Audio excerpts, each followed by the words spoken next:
Buenos días. El día de hoy abordaremos el tema de crisis hipertensivas en un contexto de medicina de urgencias, presentado por Montserrat Ramos Arenas y Aurora Blanco Montaño.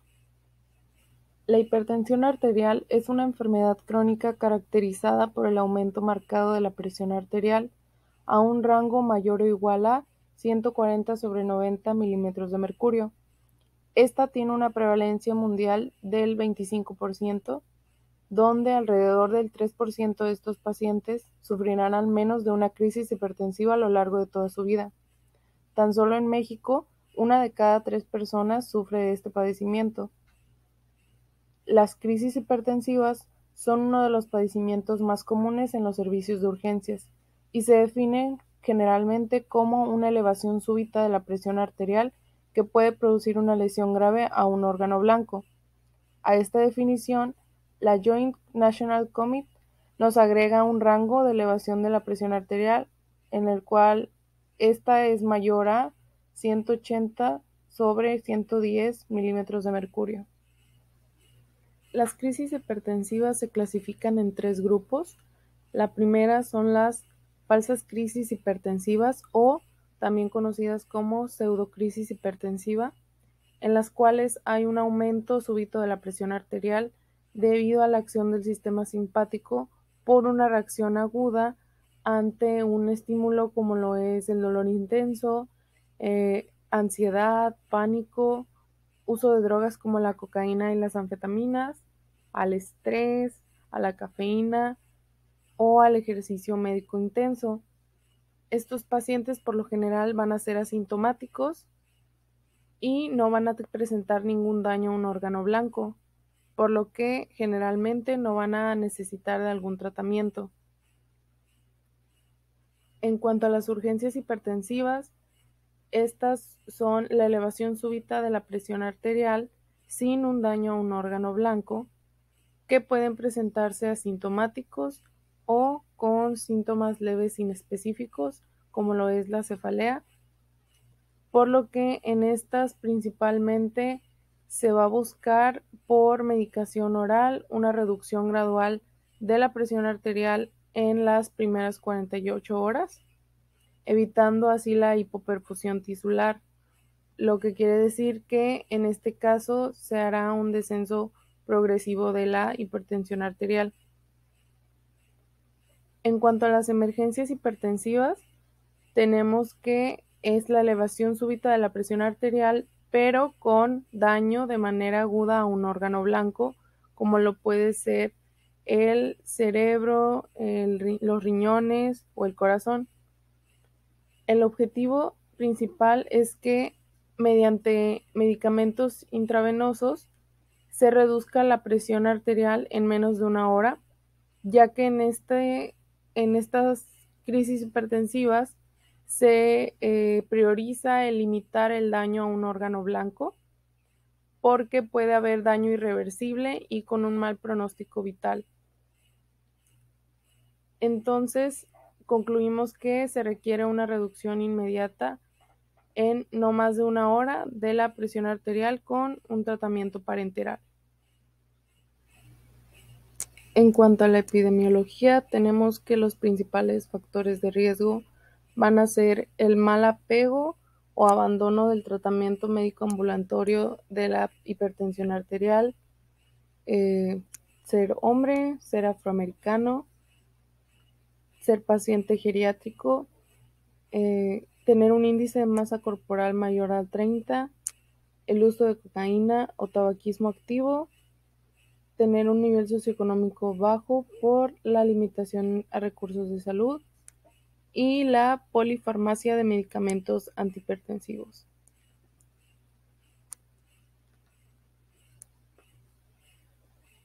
Bien, hablando un poco sobre la fisiopatología de las crisis hipertensivas, esta como tal se desconoce, pero la elevación abrupta de la presión arterial desencadena una serie de mecanismos compensadores, aumento de la producción de óxido nítrico al inicio y vasoconstricción arterial para impedir daño a nivel celular. En cuanto a la constricción prolongada, produce una disfunción endotelial lo que se va a traducir en la disminución del óxido nítrico y el aumento irreversible de la resistencia vascular sistémica.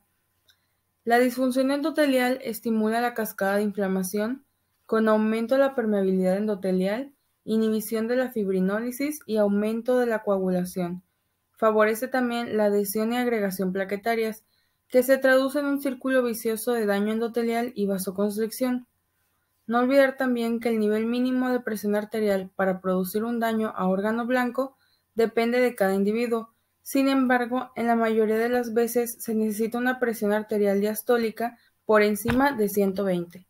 En cuanto a la etiología de las crisis hipertensivas, se debe recalcar que esta patología puede ocurrir tanto en pacientes hipertensos ya conocidos o también puede ser el debut de pacientes sin antecedentes de esta enfermedad. Es provocada por cualquier enfermedad o evento estresante que sea capaz de modificar alguno de los siguientes mecanismos reguladores, como lo son el control del sistema nervioso autónomo, el eje renina-angiotensina-aldosterona, la producción de óxido nítrico endotelial, la producción de sustancias vasoconstrictoras o vasodilatadoras y las resistencias vasculares sistémicas. Entre las patologías más comunes que se asocian a estas alteraciones se encuentran las causas, como lo son las neurológicas, que son enfermedad cerebral vascular, hemorragias intracraneana, encefalopatía hipertensivas, entre otras.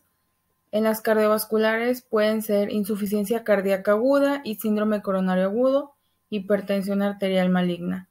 En las renales están la insuficiencia renal aguda y trasplantes renales, y en algunas otras que se pueden encontrar en la preeclampsia, eclampsia, traumatismo cráneoencefálico, quemaduras prolongadas, suspensión de tratamientos antihipertensivos en pacientes con la enfermedad.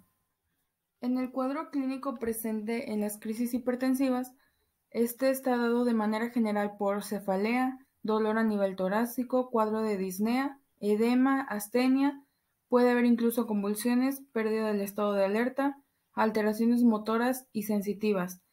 Aquí cabe recalcar que se debe considerar el contexto integral de cada paciente, ya que en aquellos con hipertensión arterial de larga evolución son capaces de soportar la presión arterial elevada sin presentar ninguna sintomatología. Y por otro lado, pacientes jóvenes pueden tener daño a órgano blanco de manera más rápida. En cuanto a esto, se debe ir tras las causas de estos síntomas, ya que muchas veces el paciente puede acudir al servicio de urgencias o a primer nivel de atención con un cuadro muy inespecífico.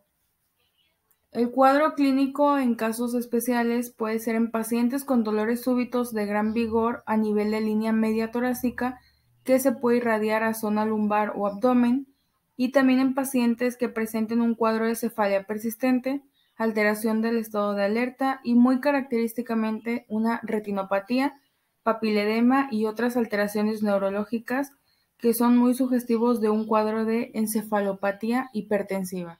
En cuanto a la evaluación clínica de las crisis hipertensivas, se debe realizar una historia clínica enfatizando si el paciente tiene hipertensión arterial crónica, control previo de la enfermedad, si se conocen los medicamentos que ingiere y el apego a los mismos. También dentro de esta toma importancia un interrogatorio detallado de si el paciente ya era conocido como hipertenso, abordando su tiempo de evolución, tratamiento, cifras tensionales habituales y apego al tratamiento. También abordar los antecedentes heredofamiliares más relevantes, preguntando sobre la carga genética que tiene acerca de la hipertensión arterial, de familiares con dislipidemias, obesidad, patologías cardiovasculares también. Por último, interrogar dirigidamente si presenta algún síntoma de los mencionados en el apartado del cuadro clínico. Ahora también tenemos la exploración física, que debe incluir el fondo de ojo, la toma de presión arterial en ambos brazos y palpación de pulsos arteriales en las extremidades. También se debe identificar daño a órganos blanco a nivel neurológico, como alteración del estado de conciencia, focalización cerebral y campos visuales.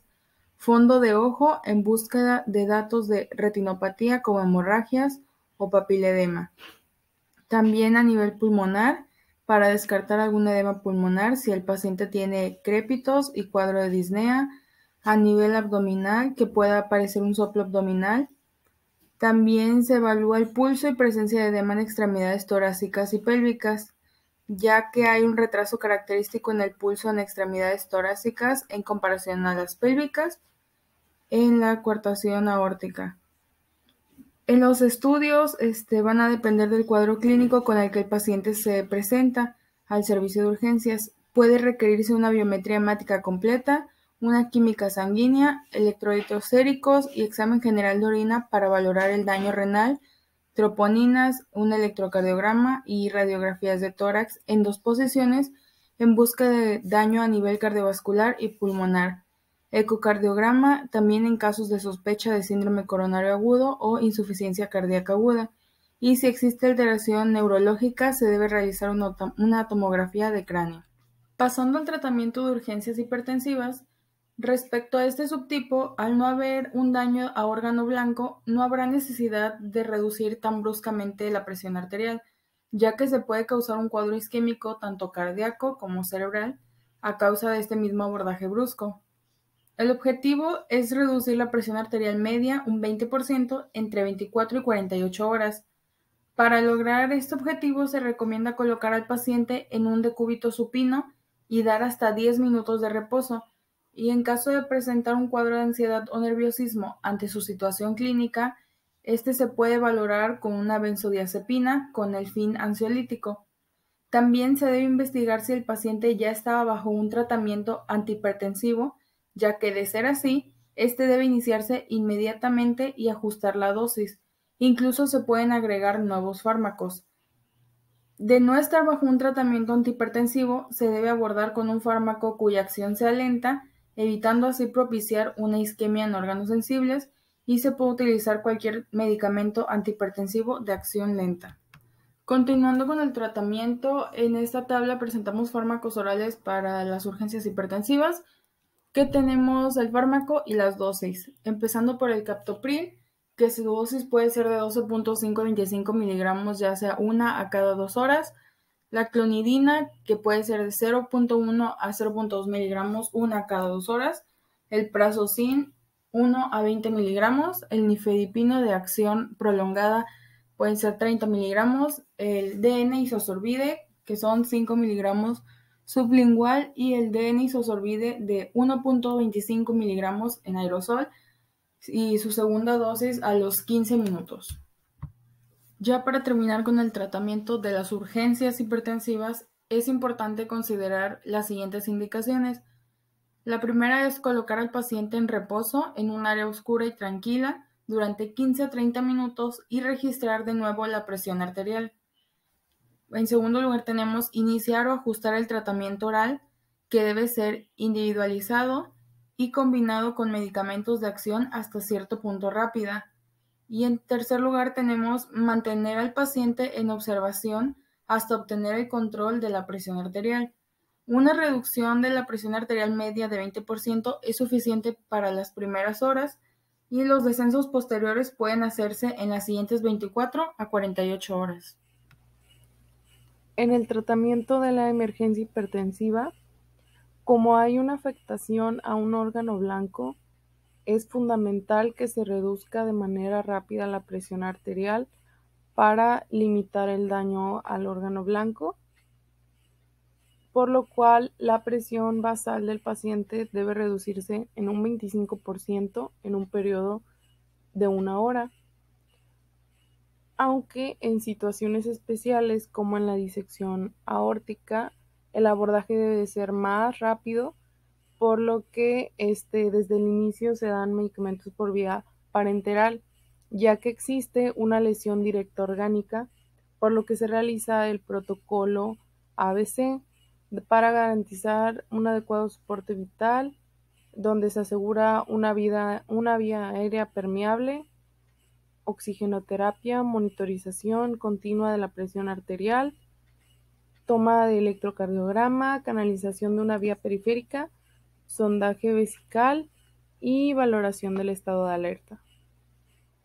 Algunos fármacos recomendados por su disponibilidad son la furosemida, que es un diurético de asa en una presentación de ampolleta de 20 miligramos, que se va a suministrar por vía parenteral cada media hora si no se llega al objetivo terapéutico. Y este fármaco es de principal utilidad cuando se tiene sospecha de un paciente con insuficiencia cardíaca o edema agudo pulmonar. También el labetalol, que es un alfa beta bloqueador, con una presentación en ampolleta de 100 miligramos en 20 mililitros, se administra en un bolo de 20 miligramos cada 5 minutos, de manera lenta hasta que se alcance el objetivo terapéutico. Este principalmente se recalca que está contraindicado en pacientes con antecedentes de enfermedad obstructiva crónica EPOC, asma, insuficiencia cardíaca sistólica o bloqueo cardíaco de segundo o tercer grado. También se menciona la nitroglicerina, que es un vasodilatador en ampolleta de 5 miligramos en 5 mililitros o 50 miligramos en 10 mililitros, donde la infusión se va a preparar con 25 miligramos en 250 mililitros de solución glucosada al 5% en una dosis de 21 mililitros por hora. Principalmente se recomienda su uso en pacientes con insuficiencia cardíaca, edema agudo pulmonar y cardiopatía isquémica.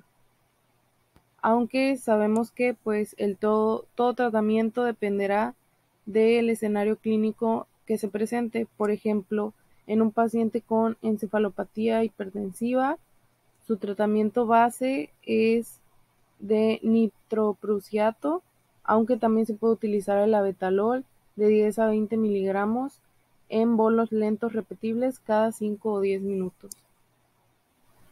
O también, por ejemplo, en un paciente con edema agudo de pulmón, por el incremento de las resistencias vasculares, se aborda con nitroprusiato, morfina y furosemida con el objetivo de disminuir la poscarga ventricular.